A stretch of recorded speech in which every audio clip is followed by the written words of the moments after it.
Masu kallon mu assalamu alaikum, barkanku da sake kasancewa tare da mu a cikin sabon shirin biki bidiri.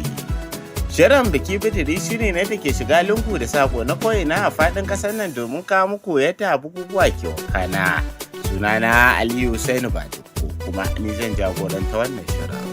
A ranar 26 ga watan Disambar shekarar 2025 ne dai shirin biki bidiri ya yada zango a jihar Niger.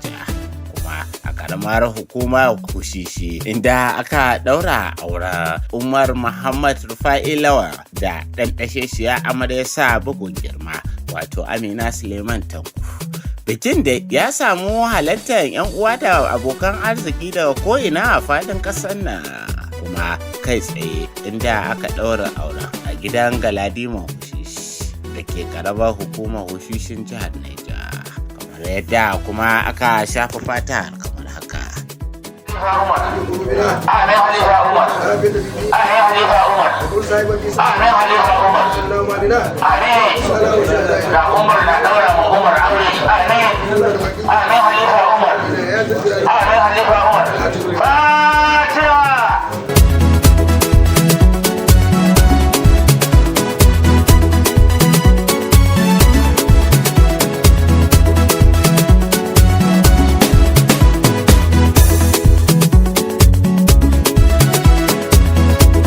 To bayan kammala shafa fata ne sai muka ji ta bakin abokan ango waishin kowane irin farin ciki za su bayyana dangane da wannan biki na abokin nasu Umar da ake shafawa a yau ga abin da suke cewa.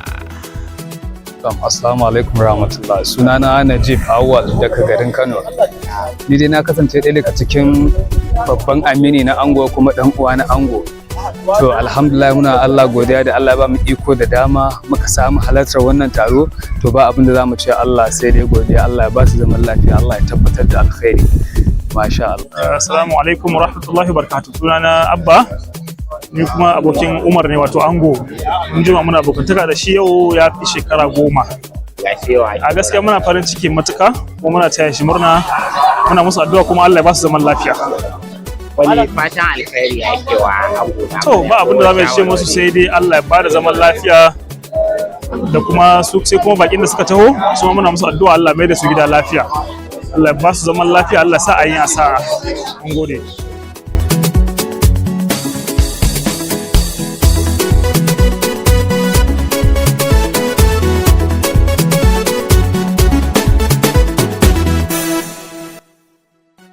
So suna na Honorable Qasim Salihu Isa, ni mutumin Sokoto ne, mazannan Isa local government mazannan Abuja.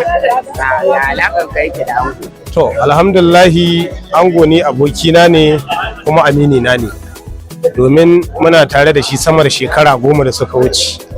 Gaskiya ba abin da a tsakanin mu da shi face zaman lafiya da kuma fahimtar juna. Wani farin ciki kuke a wannan? To alhamdulillah muna farin ciki sosai 100% da irin gudunmuwar da mutanen gari suka bamu, don alhamdulillah ga yadda muke sa tsammani abin sai mun haga ya ma wuce haka.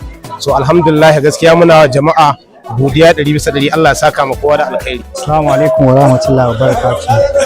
Sunana Nasir Aliyu daga Zaria.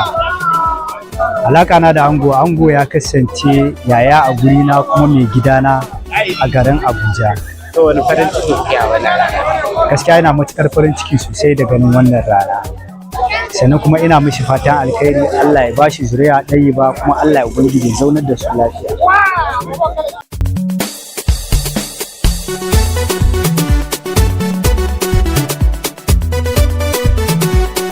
Ni sunana Mahmud Yusuf Yarima da Kaduna zo, muna cikin aminan ango Umar kenan. Wani farin ciki kuke a wannan? To na wani farin ciki saboda wannan rana ne na farin ciki wanda ka san aure ba abin da aka ce kai aure.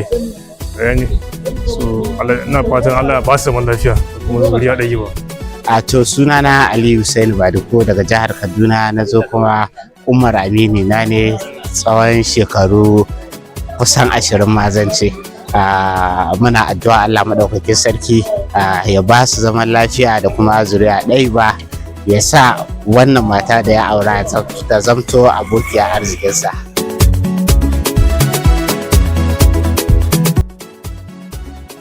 Wasu abokan ango kenan To a nasu ɓangaren wasu daga cikin dangin ango da na amarya sun bayyana farin cikin su ne da Allah maɗaukakin sarki da nuna musu wannan rana tare da yin addu'a Allah ya bada zaman lafiya da zuriya ɗaya ba kaɗe dukkanin wasu fitintunu da suke cikin wannan aure. Hello, farko sunana Umar Salisu kuma ni na matsayin yayan amarya ne. An wata ce. To farin cikin da nake da shi saboda gaskiya a yau a ce kai a matsayinka na wa a ce kanwanka ta je gidan mijinta gaskiya ba wanda ya kai wannan farin ciki. A bisa gaskiya muna masu fatan alheri Allah ya ba su zuri'a masu albarka da masu taimakon addinin musulunci shi kuma angon Allah ya ba shi hankurin zama da ita Allah ya ba su hankurin zama da juna Allah ya ba su zaman lafiya da makamantan haka ko kuma da Allah ya kawo ku nan garin namu Allah mai shi ku gida lafiya ku tare da mutanen gida lafiya. Sunana Ibrahim Abubakar. Alaƙa na da ango ni kanin mahaifiyar Umar ne. Wani farin ciki ake a wannan rana? A manyan farin ciki matuƙa da Allah ya nuna mana wannan rana. Abinda za mu ce game da wannan rana Allah ya sa gara da aka yi Allah ya sanya alkhairi. Waɗanda suka zo Allah ya mai da su gidajensu lafiya. Farko sunana Hamza Muhammad Inuwa. Mun zo ɗaura auren Umaru kuma ɗa ne a wurina.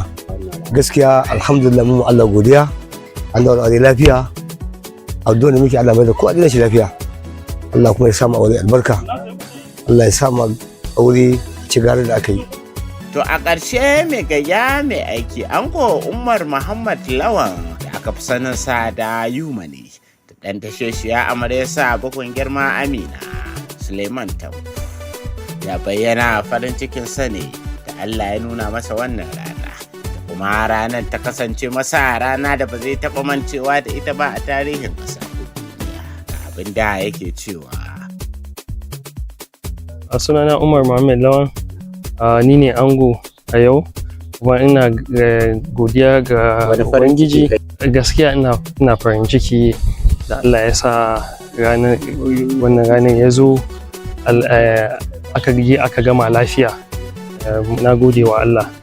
Al'umma daga sassa daban-daban na kasar da sun zo halartar ɗaura aurenka wani fata alheri. Gaskiya na samu mutane gaskiya da abokanai arziki da 'yan uwan arziki sun zo daga wajaje daban-daban kuma ina yi musu addu'a Allah mai da su gida lafiya inda suka zo lafiya. A ƙarshe ya yi wa ɗimbin mahalarta wannan taro da suka halatta wannan bikin nasa fatan alkhairi kama daga waɗanda suka tallafa ta kowace fuska. Yana roƙuwa Allah ya saka wa kowa da mafificin alkhairi. My name is Salihu Jamiu. The angle of today is my boss from the Tanis Barber Shop. The marriage has been good so far. Alhamdulillah, going according to plan. We pray that Allah will make it a successful one. How do you feel today? I feel very excited because he has opened the door for us under him to take his own footstep. After this wedding now, his house is ready. Then we will pray for such blessing house and then our own Amaria. To mu ma'ana Allah Ubangiji muke roƙo ya bada zaman lafiya da zuriya ɗaya ba. To bari mu gani yadda su ma amaryar suka gudanar da shagulgulan bikinsu a jihar Lagos kafin kawo ta Abuja gidan angonta.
Thank you.